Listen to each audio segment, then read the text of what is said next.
लखनऊ शहर का महानगर इलाका, जहां आमतौर पर दिन भर की भागदौड़ और रात में शांति रहती है। इसी इलाके में एक साधारण सा मकान था, जिसमें रहने वाला परिवार बाहर से सामान्य दिखता था, लेकिन अंदर ही अंदर रिश्तों की दरारें हर दिन गहरी होती जा रही थी। इस घर में रहती थी सिमरन राजपूत, उम्र करीब 19 साल। सिमरन पढ़ाई में अच्छी थी और एक प्राइवेट यूनिवर्सिटी से बीसीए कर रही थी। वो अपने भविष्य को लेकर सपने देखती थी और चाहती थी कि उसकी ज़िंदगी स्थिर और सुरक्षित हो। सिमरन के पिता की मौत साल 2014 में हो गई थी। पिता की मौत के बाद परिवार पर दुखों का पहाड़ टूट पड़ा था। उस समय सिमरन बहुत छोटी थी और उसकी पूरी दुनिया उसके पिता के आसपास घूमती थी। पिता के जाने के बाद घर की जिम्मेदारी उसकी माँ रेखा राजपूत पर आ गई। कई साल अकेले रहने के बाद रेखा राजपूत ने साल 2020 में दूसरी शादी की।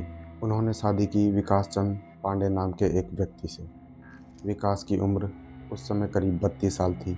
ये शादी रेखा के लिए शायद सहारे की तलाश थी, लेकिन सिमरन के लिए यह फैसला कभी स्वीकार्य नहीं हो पाया। सिमरन को लगता था कि ये घर उसके पिता की यादों का है और कोई बाहरी व्यक्ति यहाँ आकर उसका हक छीन लेगा। वह विकास को कभी अपना पिता नहीं मान पाई। धीरे धीरे घर में तकरार शुरू हो गई। शुरुआत में ये झगड़े छोटी छोटी बातों पर होते थे, कभी खर्च को लेकर, कभी पढ़ाई को लेकर, कभी घर के कामों को लेकर। लेकिन समय के साथ इन झगड़ों में कड़वाहट बढ़ती चली गई। पड़ोसियों के मुताबिक सिमरन अक्सर अपनी माँ से कहती थी कि वो विकास को घर से निकाल दे। उसे शक था कि विकास की नज़र घर की प्रॉपर्टी पर है। वो बार बार कहती थी कि ये घर उसके पिता का है और इस पर सिर्फ उसी का हक है। विकास और सिमरन के बीच संबंध दिन बर दिन खराब होते जा रहे थे। दोनों के बीच बातचीत लगभग बंद हो गई थी। घर का माहौल हमेशा तनाव से भरा रहता था। घटना से कुछ दिन पहले ही घर में बड़ा झगड़ा हुआ था। उस झगड़े में आवाज़ें इतनी तेज थी कि पड़ोसियों ने भी सुनी, लेकिन किसी ने नहीं सोचा था कि यह तनाव इतना बड़ा रूप ले लेगा। साल था 2025, स्थान महानगर लखनऊ। उस दिन भी घर में बहस हुई। बहस की वजह वो पुरानी बातें थी, घर, अधिकार और रिश्ते। सिमरन गुस्से में थी और विकास भी आपे से बाहर हो रहा था। बहस बढ़ती गई, शब्दों की जगह चीख चिल्लाहट ने ले ली। इसी दौरान विकास का गुस्सा पूरी तरह से काबू से बाहर हो गया। गुस्से में विकास किचन की ओर गया और वहां से चाकू उठा लिया। उस वक्त किसी ने यह नहीं सोचा था कि यह मामला इतना खतरनाक मोड़ ले लेगा। विकास ने सिमरन पर चाकू से हमला कर दिया। एक के बाद एक कई वार किए गए। सिमरन दर्द से चीखती रही, लेकिन वो खुद को बचा नहीं पाई। सिमरन की माँ रेखा बीच बचाव के लिए दौड़ी।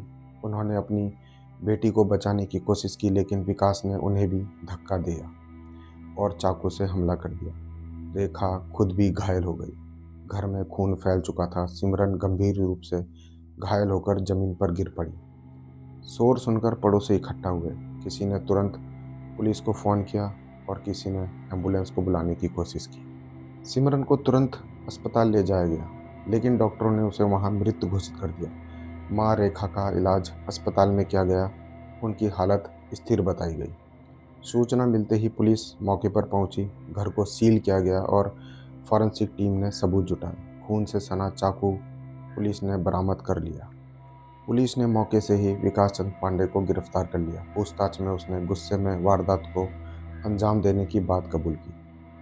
पुलिस ने मामला दर्ज किया और इसे घरेलू विवाद से जुड़ी हत्या बताया। शुरुआती जांच में सामने आया कि झगड़े की जड़ में पारिवारिक तनाव और संपत्ति को लेकर विवाद था।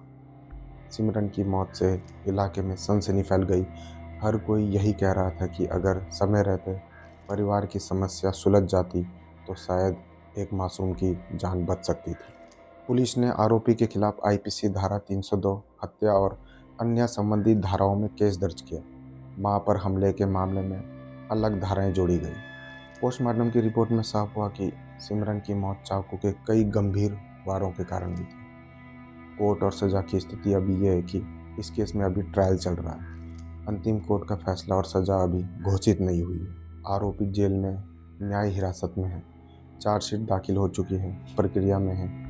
कोर्ट में गवाहों के बयान और सबूतों की सुनवाई जारी है। जब कोर्ट फैसला सुनाएगा तब अगर दोष सिद्ध हुआ तो आजीवन कारावास या फांसी तक की सज़ा संभव है। ये कहानी सिर्फ एक हत्या नहीं है, बल्कि ये दिखाती है कि कैसे घरेलू कलह, गुस्सा और संवाद की कमी एक पूरे परिवार को तबाह कर देती है। दोस्तों, ऐसी और रियल क्राइम स्टोरी सुनने के लिए प्लीज़ आप वीडियो पर लाइक, कमेंट और शेयर जरूर करना और चैनल को सब्सक्राइब करना मत भूलना। मिलता हूँ आपको अगली वीडियो के साथ, तब तक के लिए नमस्कार।